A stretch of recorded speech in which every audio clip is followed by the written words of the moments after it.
It took, of course, more than that particular passage to place us together in presence of what we had now to live with as we could, my dreadful liability to impressions of the order so vividly exemplified, and my companion's knowledge henceforth, a knowledge half consternation and half compassion, of that liability. There had been this evening, after the revelation that left me for an hour so prostrate, there had been for either of us no attendance on any service but a little service of tears and vows, of prayers and promises, a climax to the series of mutual challenges and pledges that had straightway ensued on our retreating together to the schoolroom, and shutting ourselves up there to have everything out. The result of our having everything out was simply to reduce our situation to the least rigor of its elements. She herself had seen nothing, not the shadow of a shadow, and nobody in the house but the governess was in the governess's plight.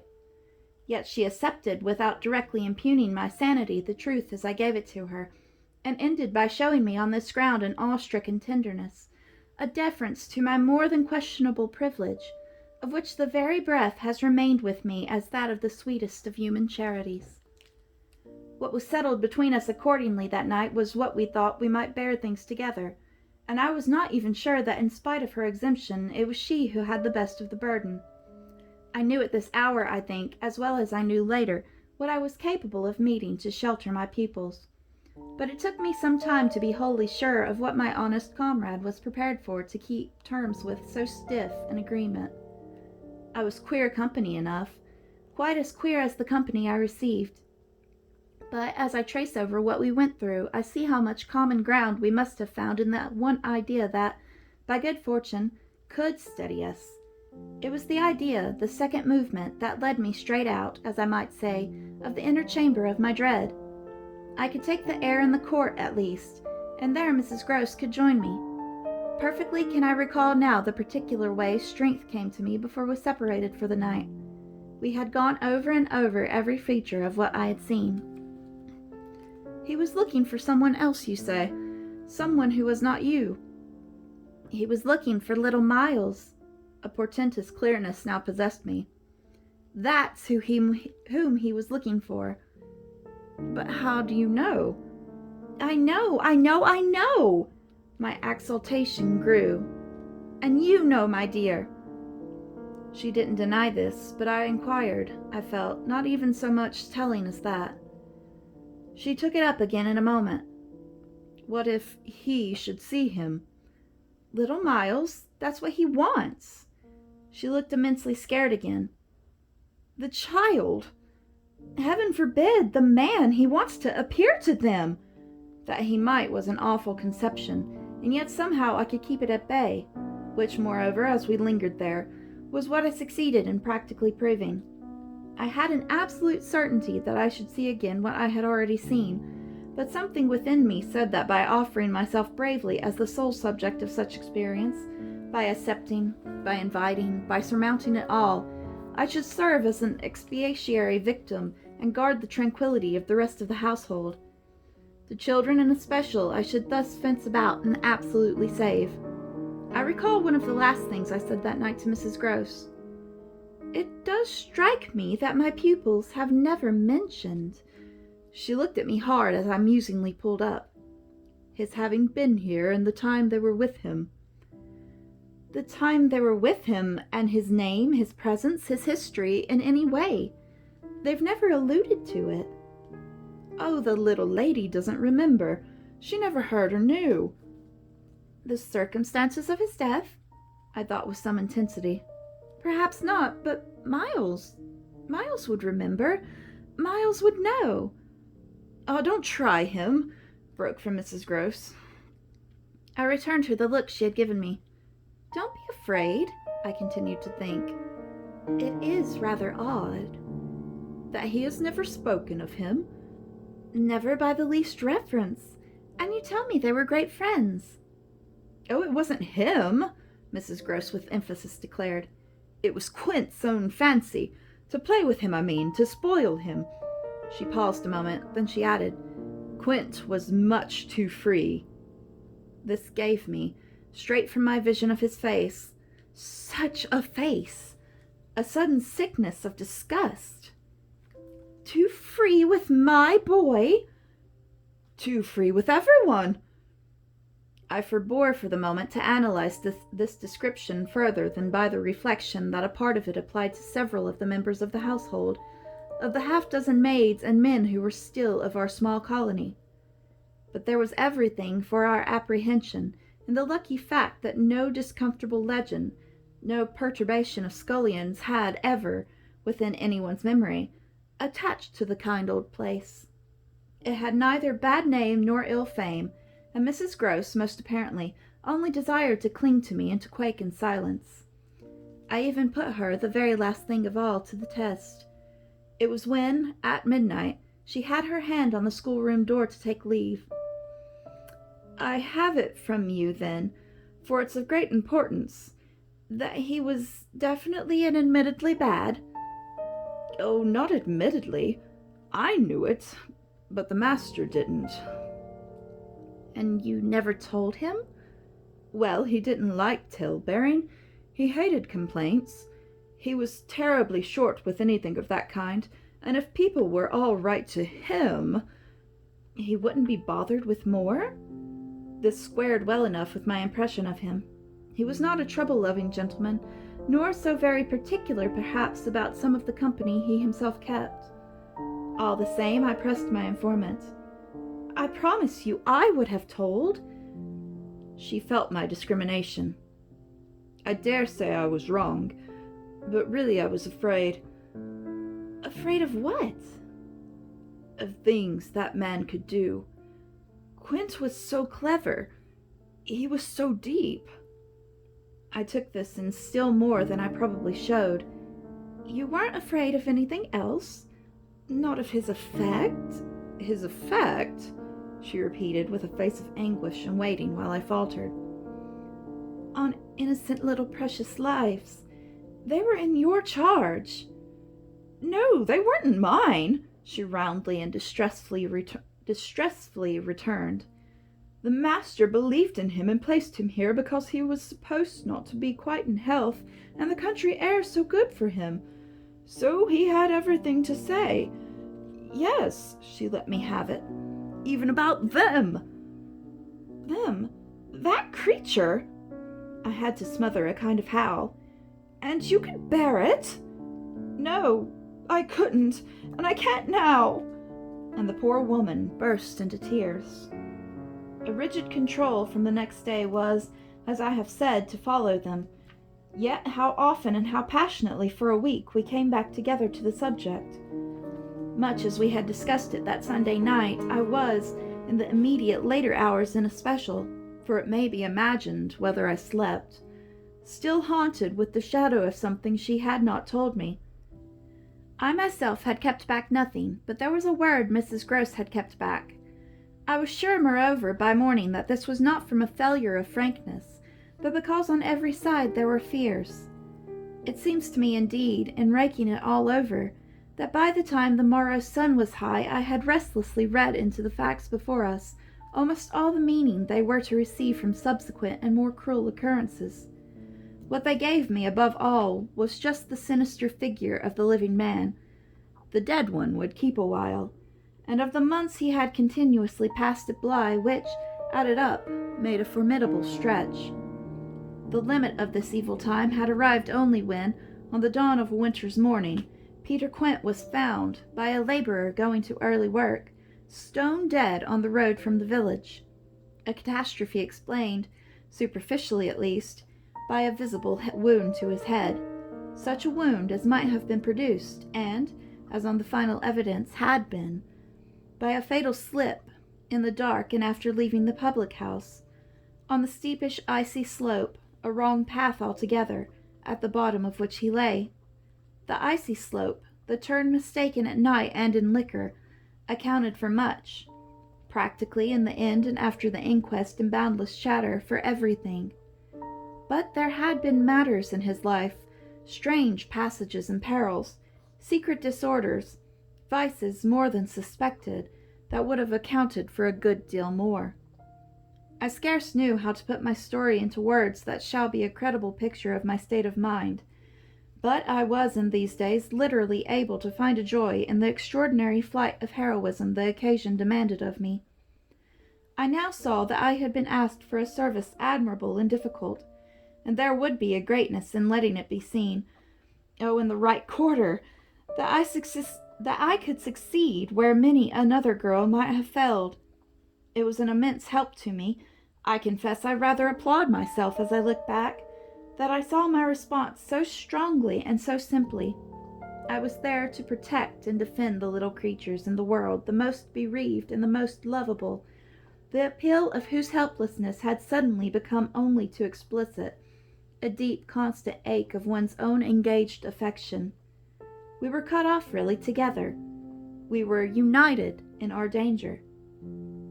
They had nothing but me, and I had them. I was, in short, a magnificent chance. This chance presented itself to me in an image richly material. I was a screen. I was to stand before them. The more I saw, the less they would. I began to watch them in a stifled suspense, a disguised tension that might well, had it continued too long, have turned to something like madness. What saved me, as I now see, was that it turned to another matter altogether. It didn't last as suspense.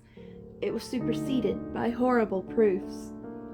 Proofs, I say yes, from the moment I really took hold. This moment dated from an afternoon hour that I happened to spend in the grounds with the younger of my pupils alone.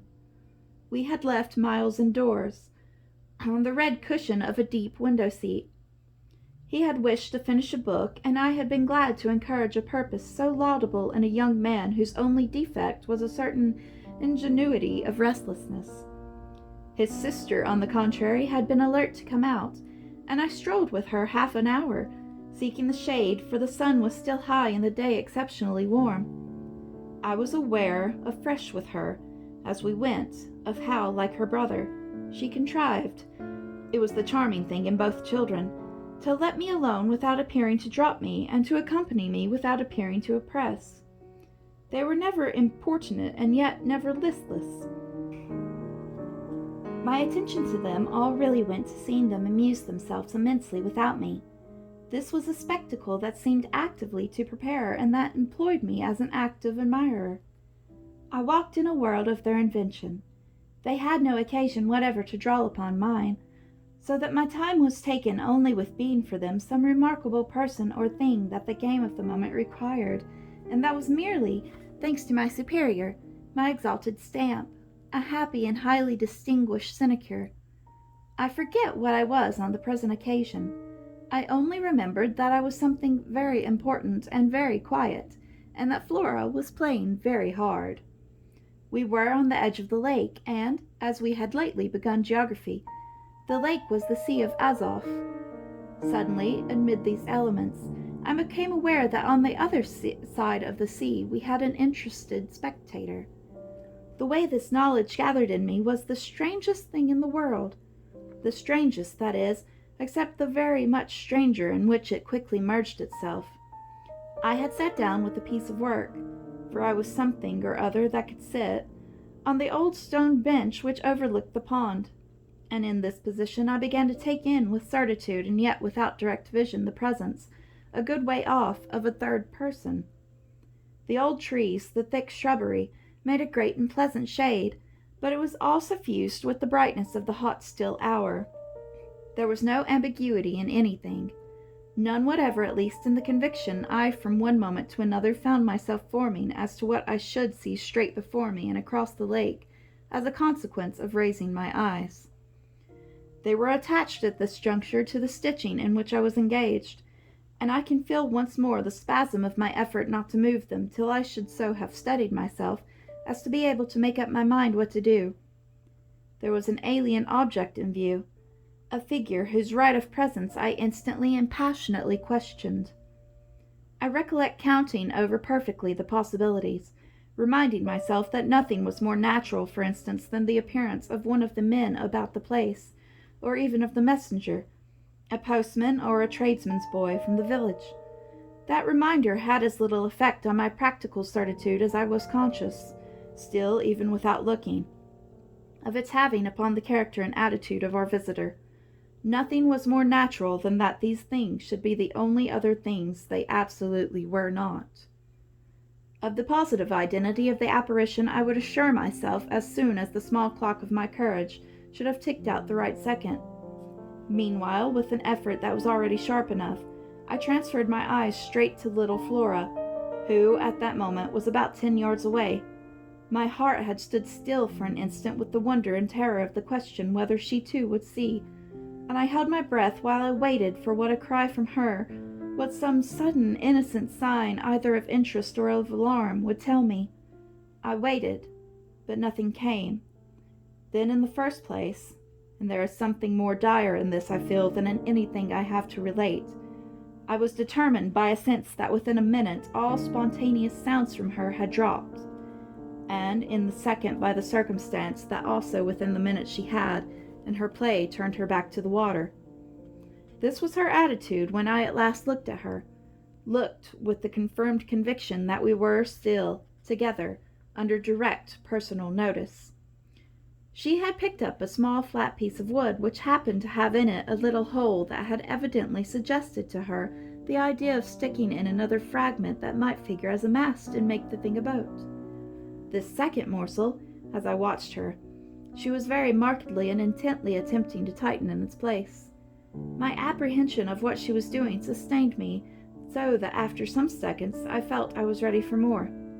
Then I again shifted my eyes, and I faced what I had to face. I got hold of Mrs. Grose as soon after this as I could, and I can give no intelligible account of how I fought out the interval, yet I still hear myself cry as I fairly threw myself into her arms. "They know! It's too monstrous! They know! They know!" "And what on earth?" I felt her incredulity as she held me. "Why, all that we know, and heaven knows what more besides." Then, as she released me, I made it out to her, made it out perhaps only now with full coherency even to myself. "2 hours ago, in the garden," I could scarce articulate, "Flora saw—" Mrs. Grose took it as she might have taken a blow in the stomach. "She has told you?" she panted. "Not a word. That's the horror. She kept it to herself. The child of 8, that child!" Unutterable still for me was the stupefaction of it. Mrs. Grose, of course, could only gape the wider. "Then how do you know?" "I was there. I saw with my eyes. Saw she was perfectly aware." "Do you mean aware of him?" "No, of her." I was conscious as I spoke that I looked prodigious things, for I got the slow reflection of them in my companion's face. "Another person, this time but a figure of quite as unmistakable horror and evil. A woman in black, pale and dreadful, with such an air also, and that face! On the other side of the lake. I was there with the child, quiet for the hour, and in the midst of it she came." "Came how? From where?" "From where they come from. She just appeared and stood there, but not so near." "And without coming nearer?" "Oh, for the effect and the feeling she might have been as close as you." My friend, with an odd impulse, fell back a step. "Was she someone you've never seen?" "Never, but someone the child has. Someone you have." Then, to show how I had thought it all out, "My predecessor, the one who died." "Miss Jessel?" "Miss Jessel." "You don't believe me?" I pressed. She turned right and left in her distress. "How can you be sure?" This drew from me, in the state of my nerves, a flash of impatience. "Then ask Flora. She's sure." But I had no sooner spoken than I caught myself up. "No, for God's sake, don't! She'll say it isn't. She'll lie." Mrs. Grose was not too bewildered instinctively to protest. "Oh, how can you?" "Because I'm clear. Flora doesn't want me to know." "It's only, then, to spare you." "No, no, there are depths, depths. The more I go over it, the more I see in it, and the more I see in it, the more I fear. I don't know what I don't see, what I don't fear. Mrs. Gross tried to keep up with me. You mean you're afraid of seeing her again? Oh no, that's nothing. Now, then I explained, it's of not seeing her. But my companion only looked wan. I don't understand. Why, it's that the child may keep it up, and that the child assuredly will, without my knowing it. At the image of this possibility, Mrs. Gross for a moment collapsed, yet presently to pull herself together again as from the positive force of the sense of what, should we yield an inch, there would really be to give way to. Dear, dear, we must keep our heads. And after all, if she doesn't mind it, she even tried a grim joke. Perhaps she likes it. Likes such things? A scrap of an infant! Isn't it just a proof of her blessed innocence? My friend bravely inquired. She brought me, for the instant, almost round. Oh, we must clutch at that. We must cling to it.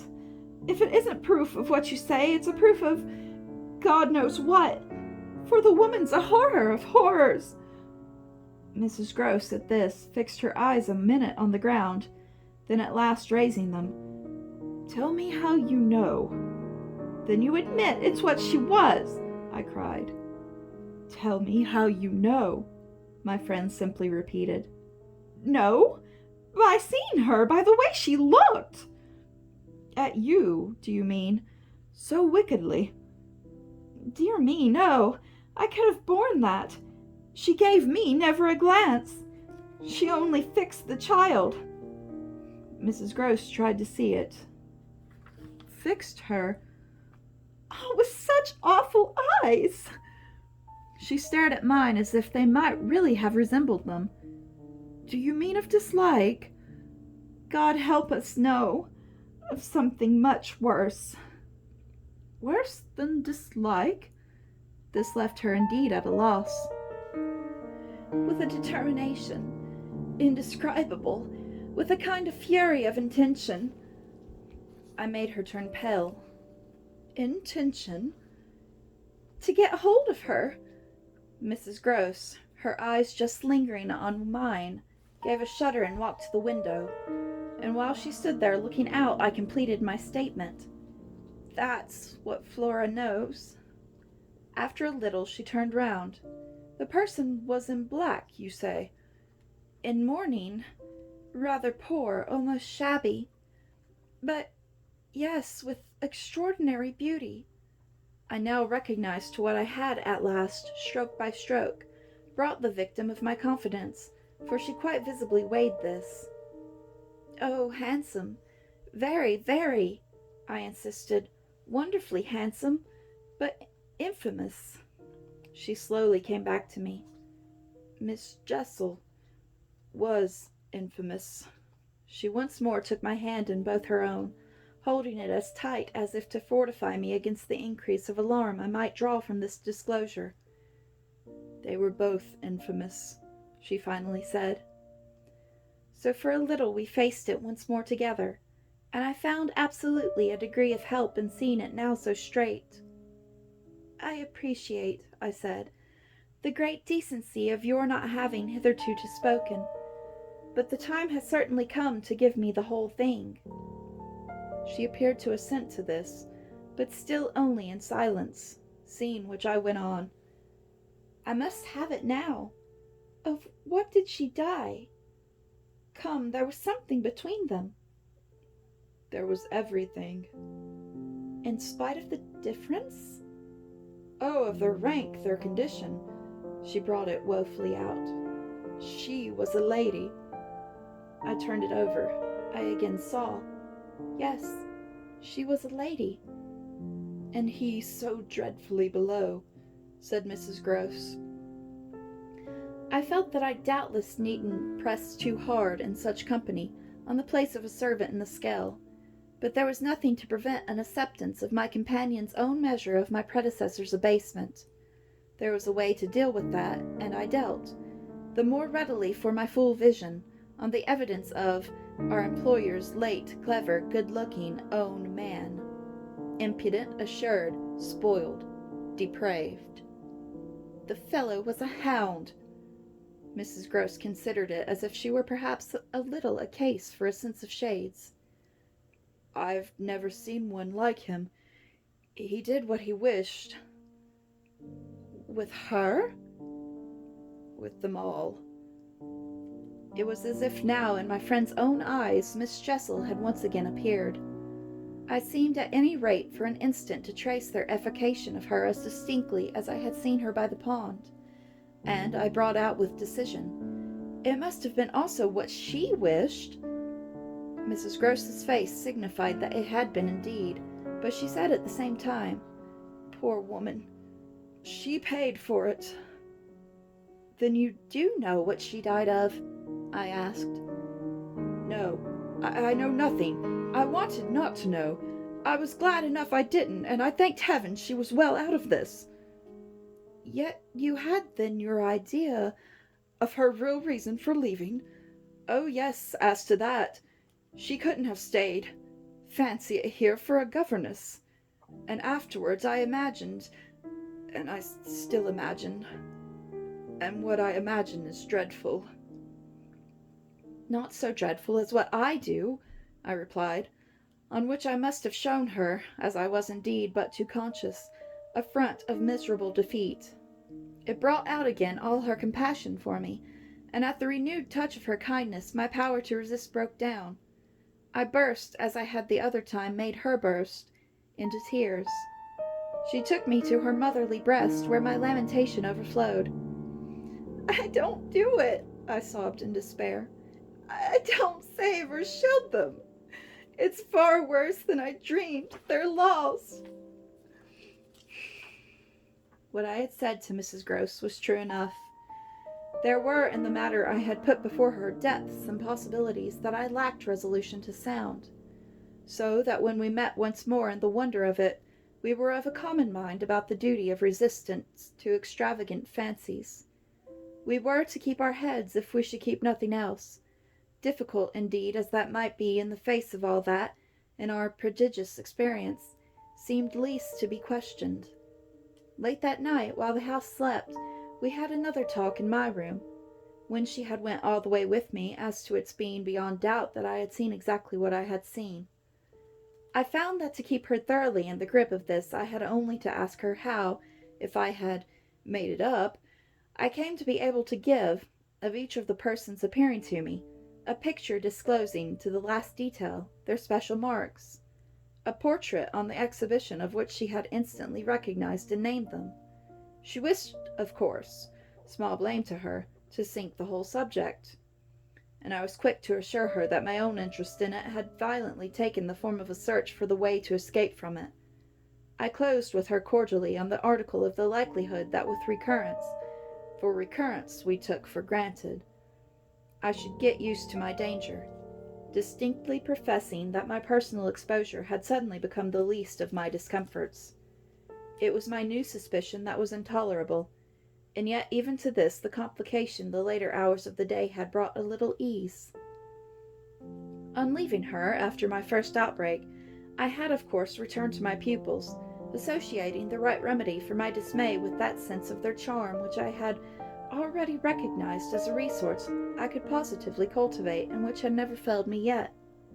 I had simply, in other words, plunged afresh into Flora's special society, and there become aware, it was almost a luxury, that she could put her little conscious hand straight upon the spot that ached. She had looked at me in sweet speculation, and then had accused me to my face of having cried. I had supposed the ugly signs of it brushed away, but I could literally, for the time of all events, rejoice, under this fathomless charity, that they had not entirely disappeared. To gaze into the depths of blue of the child's eyes and pronounce their loveliness a trick of premature cunning was to be guilty of a cynicism in preference to which I naturally preferred to abjure my judgment and, so far as might be, my agitation. I couldn't abjure from merely wanting to, but I could repeat to Mrs. Gross, as I did there over and over in the small hours, that with our small friends' voices in the air, their pressure on one's heart and their fragrant faces against one's cheek. Everything fell to the ground but their incapacity and their beauty. It was a pity that, somehow, to settle this once for all, I had equally to re-enumerate the signs of subtlety that, in the afternoon by the lake, had made a miracle of my show of self-possession. It was a pity to be obliged to reinvestigate the certitude of the moment itself and repeat how it had come to me as a revelation that the inconceivable communion I then surprised must have been for both parties a matter of habit. It was a pity I should have had to quaver out again the reasons for my not having, in my delusion, so much as questioned that the little girl saw our visitant even as I actually saw Mrs. Grose herself, and that she wanted, by just so much as she did thus see, to make me suppose she didn't, and at the same time, without showing anything, arrive at a guess as to whether I myself did. It was a pity I needed to recapitulate the portentous little activities by which she sought to divert my attention, the perceptible increase of movement, the greater intensity of play, the singing, the gabbling of nonsense, and the invitation to romp. Yet if I had not indulged, to prove there was nothing in it, in this review, I should have missed the 2 or 3 dim elements of comfort that still remained to me. I shouldn't, for instance, have been able to asseverate to my friend that I was certain, which was so much to the good, that I, at least, had not betrayed myself. I shouldn't have been prompted, by stress of need, by desperation of mind, I scarce know what to call it, to invoke such further aid to intelligence as might spring by pushing my colleague fairly to the wall. She had told me, bit by bit, under pressure, a great deal, but with a small shifty spot on the wrong side of it all still sometimes brushing my brow like the wing of a bat. And I remember how on this occasion, for the sleeping-house and the concentration alike of our danger and our watch seemed to help, I felt the importance of giving the last jerk to the curtain. "I don't believe anything so horrible," I recollect saying. "No, let us put it definitely, my dear, that I don't. But if I did, you know, there's a thing I should require now, just without sparing you the least bit more, oh, not a scrap come, to get out of you. What was it you had in mind when, in our distress, before Miles came back, over the letter from his school, you said, under my insistence, that you didn't pretend for him he hadn't literally ever been bad? He has not truly ever, in these weeks that I myself have lived with him and so closely watched him. He has been an imperturbable little prodigy of delightful, lovable goodness. Therefore you might perfectly have made the claim for him if you had not, as it happened, seen an exception to take. What was your exception, and to what passage in your personal observation of him did you refer?" It was a straight question enough, but levity was not our note, and in any case I had before the grey dawn admonished us to separate got my answer. What my friend had had in mind proved immensely to the purpose. It was neither more nor less than the particular fact that for a period of several months Quint and the boy had been perpetually together. It was indeed the very appropriate item of evidence of her having ventured to criticize the propriety, to hint at the incongruity, of so close an alliance, and even to go so far on the subject as a frank overture to Miss Jessel would take her. Miss Jessel had, with a very high manner about it, requested her to mind her business, and the good woman had on this directly approached little Miles.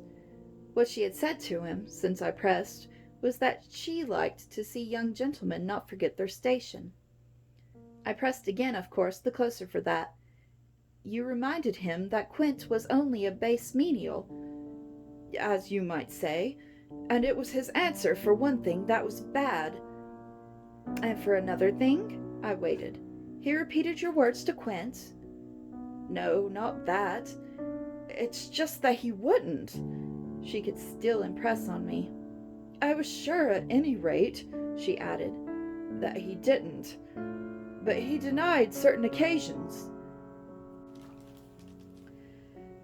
What occasions? When they had been about together quite as if Quint were his tutor, and a very grand one, and Miss Jessel only for the little lady. When he had gone off with the fellow, I mean, and spent hours with him. He then prevaricated about it. He said he hadn't. Her assent was clear enough to cause me to add in a moment, I see. He lied. Oh, Mrs. Gross mumbled. This was a suggestion that it didn't matter, which indeed she backed up by a further remark. You see, after all, Miss Jessel didn't mind. She didn't forbid him. I considered. Did he put that to you as a justification? At this she dropped again. No, he never spoke of it. Never mentioned her in connection with Quint. She saw, visibly flushing, where I was coming out. Well, he didn't show anything. He denied, she repeated. He denied. Lord, how I pressed her now, so that you could see he knew what was between the two wretches. I don't know, the poor woman wailed. You too know, you dear thing, I replied. Only you haven't my dreadful boldness of my mind, and you keep back, out of timidity and modesty and delicacy, even the impression that in the past, when you had, without my aid, to flounder about in silence, most of all made you miserable. But I shall get it out of you yet. There was something in the boy that suggested to you, I continued, his covering and concealing their relation. Oh, he couldn't prevent your learning the truth, I dare say. But heavens, I fell with vehemence a-thinking, what it shows that they must, to that extent, have succeeded in making of him. Ah, nothing that's not nice now, Mrs. Gross lugubriously pleaded. I don't wonder you looked queer, I persisted, when I mentioned to you the letter from his school. I doubt if I looked as queer as you, she retorted with homely force. And if he was so bad, then, as that comes to, how is he such an angel now? Yes, indeed. And if he was a fiend at school, how?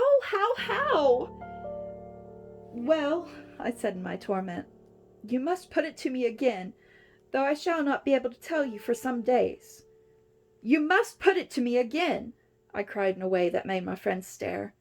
There are directions in which I mustn't for the present let myself go. Meanwhile I returned to her first example, the one to which she had previously referred, of the boy's happy capacity for an occasional slip. If Quint, on your remonstrance at the time you speak of, was a base menial, one of the things Miles said to you, I find myself guessing, was that you were another. Again her admission was so adequate that I continued. And you forgave him that? Wouldn't you? Oh, yes. And we exchanged there, in the stillness, the sound of the oddest amusement. Then I went on. At all events, while he was with the man, Miss Flora was with the woman. It suited them all. It suited me too, I felt only too well, by which I mean that it suited exactly the particular deadly view I was in the very act of forbidding myself to entertain. But I so far succeeded in checking the expression of this view that I will throw, just here, no further light on it than may be offered by the mention of my final observation to Mrs. Gross. His having lied and been impudent are, I confess, less engaging specimens than I had hoped to have from you of the outbreak in him of the little natural man. Still, I mused, they must do, for they make me feel more than ever that I must watch. It made me blush the next minute to see in my friend's face how much more unreservedly she had forgiven him than her anecdote struck me as pointing out to her own tenderness any way to do so. This was marked when, at the schoolroom door, she quitted me. Surely you don't accuse him of carrying on an intercourse that he conceals from me. Ah, remember that, until further evidence, I now accuse nobody. Then, before shutting her out to go by another passage to her own place, I must just wait, I wound up. I waited and waited, and the days took as they elapsed something from my consternation. A very few of them, in fact, passing in constant sight of my pupils, without a fresh incident, Suffice to give to grievous fancies and even to odious memories a kind of brush of the sponge. I have spoken of the surrender to their extraordinary childish grace as a thing I could actively promote in myself, and it may be imagined if I neglected now to apply at this source for whatever balm it would yield. Stranger than I can express certainly was the effort to struggle against my new lights. It would doubtless have been a greater tension still, however, had it not been so frequently successful. I used to wonder how my little charges could help guessing that I thought strange things about them, and the circumstance that these things only made them more interesting was not by itself a direct aid to keeping them in the dark. I trembled lest they should see that they were so immensely more interesting. Putting things at the worst, of all events, as in meditation I so often do, any clouding of their innocence could only be, blameless and foredoomed as they were, a reason the more for taking risks. There were moments when I knew myself to catch them up by an irresistible impulse and press them to my heart. As soon as I had done so, I used to wonder, what will they think of that? Doesn't it betray too much? It would have been easy to get into a sad wild tangle about how much I might betray, but the real account, I feel, of the hours of peace I could still enjoy was that the immediate charm of my companions was a beguilement still effective even under the shadow of the possibility that it was studied. For if it occurred to me that I might occasionally excite suspicion by the little outbreaks of my sharper passion for them, so too I remember asking if I mightn't see a queerness in the traceable increase of their own demonstrations. They were at this period extravagantly and preternaturally fond of me, which, after all, I could reflect, was no more than a graceful response in children perpetually bowed down over and hugged. The homage of which they were so lavish succeeded, in truth, for my nerves quite as well as if I never appeared to myself, as I may say, literally to catch them at a purpose in it. They had never, I think, wanted to do so many things for their poor protectress. I mean, though they got their lessons better and better, which was naturally what would please her most, in the way of diverting, entertaining, surprising her, reading her passages, telling her stories, acting her charades, pouncing out at her in disguises as animals and historical characters, and above all astonishing her by the pieces they had secretly got by heart and could interminably recite. I should never get to the bottom, were I to let myself go even now, of the prodigious private commentary, all under still more private correction, with which I in these days overscored their full hours. They had shown me from the first a facility for everything, a general faculty which, taking a fresh start, achieved remarkable flights. They got their little tasks as they loved them. They indulged, from the mere exuberance of the gift, in the most unimposed little miracles of memory. They not only popped out at me as tigers and as Romans, but as Shakespeareans, astronomers, and navigators. This was so singularly the case that it has presumably much to do with the fact as to which, at the present day, I am at a loss for a different explanation. I allude to my unnatural composure on the subject of another school for Miles. What I remember is that I was content for the moment not to open the question, and that contentment must have sprung from the sense of his perpetually striking show of cleverness.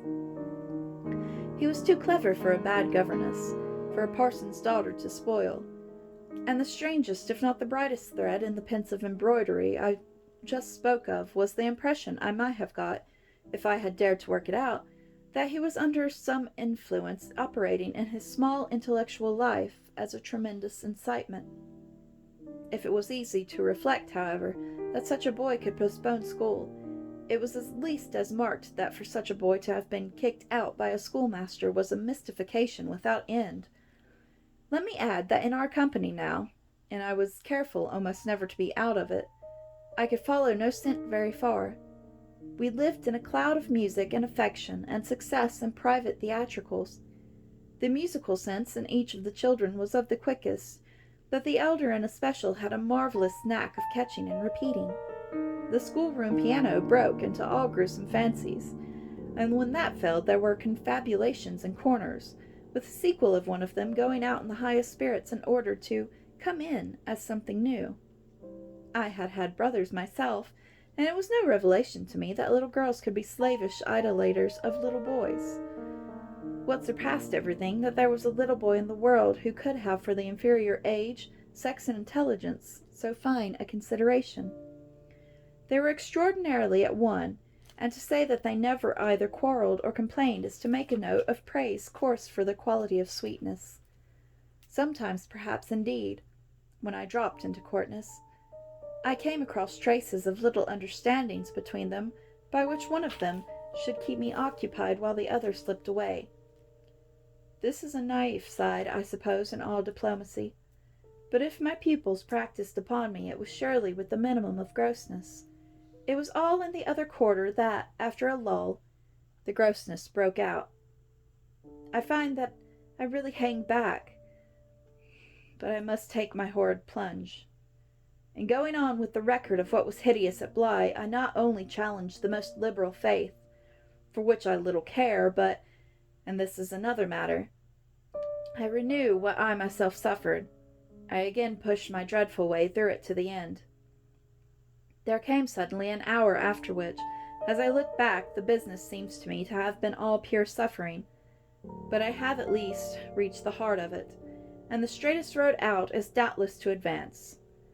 One evening, with nothing to lead up to or prepare it, I felt the cold touch of the impression that had breathed on me the night of my arrival, and which, much lighter than I should have mentioned, I should probably have made little of it in memory had my subsequent sojourn been less agitated. I had not gone to bed. I sat reading by a couple of candles. There was a roomful of old books at Bly, last century fiction, some of it, which, to the extent of a distinctly deprecated renown, but never to so much as that of a stray specimen, had reached the sequestered home and appealed to the unavowed curiosity of my youth. I remember that the book I had in my hand was Fielding's Amelia, also that I was wholly awake. I recall further both a general conviction that it was horribly late and a particular objection to looking at my watch. I figure finally that the wile curtain draping, in the fashion of those days, the head of Flora's little bed, shrouded, as I had assured myself long before, the perfection of childish rest. I recollect, in short, that though I was deeply interested in my author, I found myself, at the turn of a page and with his spell all scattered, looking straight up from him and hard at the door of my room. There was a moment during which I listened, reminded at the faint sense I had had, the first night, of there being something undefinably astir in the house, and noted the soft breath of the open casement just move the half-drawn blind. Then, with all the marks of a deliberation that must have seemed magnificent had there been any one to admire it, I laid down my book, rose to my feet, and, taking a candle, went straight out of the room, and, from the passage on, which my door made little impression, noiselessly closed and locked the door. I can say now neither what determined me nor what guided me, but I went straight along the lobby, holding my candle high, till I came within sight of the tall window that presided over the great turn of the staircase. At this point I precipitately found myself aware of three things. They were practically simultaneous, yet they had flashes of succession. My candle, under a bold flourish, went out, and I perceived by the uncovered window that the yielding dusk of earliest morning rendered it unnecessary. Without it, the next instant, I knew that there was a figure on the stair. I speak of sequences, but I required no lapse of seconds to stiffen myself for a third encounter with Quint. The apparition had reached the landing halfway up, and was therefore on the spot nearest the window, where, at sight of me, it stopped short and fixed me exactly as it had fixed me from the tower and from the garden. He knew me as well as I knew him, and so, in the cold, faint twilight, with a glimmer in the high glass and another on the polish of the oak stair below, we faced each other in our common intensity. He was absolutely, on this occasion, a living, detestable, dangerous presence, but that was not the wonder of wonders. I reserve this distinction for quite another circumstance, the circumstance that dread had unmistakably quitted me, and that there was nothing in me unable to meet and measure him. I had plenty of anguish after that extraordinary moment, But I had, thank God, no terror. And he knew I hadn't. I found myself at the end of an instant magnificently aware of this. I felt, in a fierce rigor of confidence, that if I stood my ground a minute I should cease, for the time at least, to have him to reckon with. And during the minute, accordingly, the thing was as human and hideous as a real interview. Hideous just because it was human. As human as to have met alone, in the small hours, in a sleeping house, some enemy, some adventurer, some criminal.